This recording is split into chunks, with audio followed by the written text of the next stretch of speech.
తెలంగాణలో ఇప్పుడు hot topic ఏందయ్యా అంటే రేవంత్ రెడ్డిని నలుగురు కారు పార్టీ ఎమ్మెల్యేలు ఎందుకు కలిసిండ్రు? మెదక్ జిల్లా డెవలప్మెంట్ కోసమే అని వాళ్ళంటుంటే మరి మెదక్ జిల్లా పెద్ద లీడరు హరీష్ రావు సారు ఎందుకు పోలేదు? ఓ ఇట్లా ఒక్క డౌట్ కాదు, మస్తు డౌట్లు బయటకు తీస్తుండ్రు. ఇక సోషల్ మీడియాలో అయితే దుమారం అవుతున్నది కదా.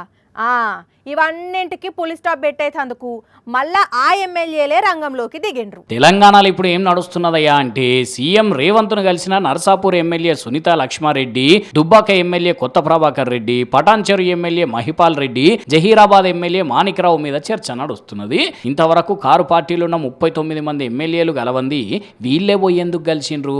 నిజంగా నిధుల గురించే కలిసిండ్రా లేకుంటే ఏమన్నా ఫిరాయింపుల మీద చర్చలు నడిచినాయా? ఒకవేళ నిధుల కోసమే అయితే అన్ని జిల్లాలకు వచ్చినట్టు వీళ్ళకి కూడా వస్తాయి. ఇక దానికి పోయి మళ్ళీ కలిసేదే ఉంటది అని జోరుగా ప్రచారం నడుస్తుండేసరికి సీఎం ని కలిసి వచ్చిన వాళ్ళు ఇట్లా ప్రెస్ మీటింగ్ పెట్టిండ్రు.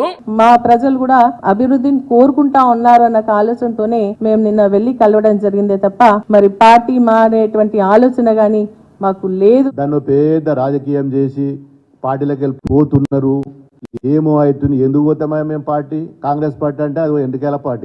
గిల్లకెళ్ళి మేము గల్లకి ఎందుకు పోతాం? మేము రేవంత్ రెడ్డి గారిని నిన్న కలుసుకోవడం ఒకటేసారి కాదు, ఇంకా 100 సార్లు కలుస్తాం. తప్పేంటిది? అబ్బరు కొడుకో విన్నరా, ఇంకా 100 సార్లు కలుస్తాము అని అంటున్నాడంటే మిగిలిన 99 సార్లు ఎప్పుడు పోయి కలుస్తారో ఏమో గానీ వీళ్ళు ఇట్లా ప్రెస్ మీట్లు పెట్టిన వెంటనే మైక్ ముంగడికి వచ్చిన పువ్వు రఘునందన్ సారు అటు కాంగ్రెస్ పార్టీలా ఇటు బీఆర్ఎస్ లా డౌట్లు క్రియేట్ చేసే మాటలు అనుకొచ్చిండు. హరీష్ రావు గారి ప్రోత్సాహం లేకుండా, ప్రోద్బలం లేకుండా, హరీష్ రావు గారికి తెలియకుండానే ఈ నలుగురు ఎమ్మెల్యేలు పోయి నిన్న ముఖ్యమంత్రి గారిని కలిసి వచ్చిర్రా.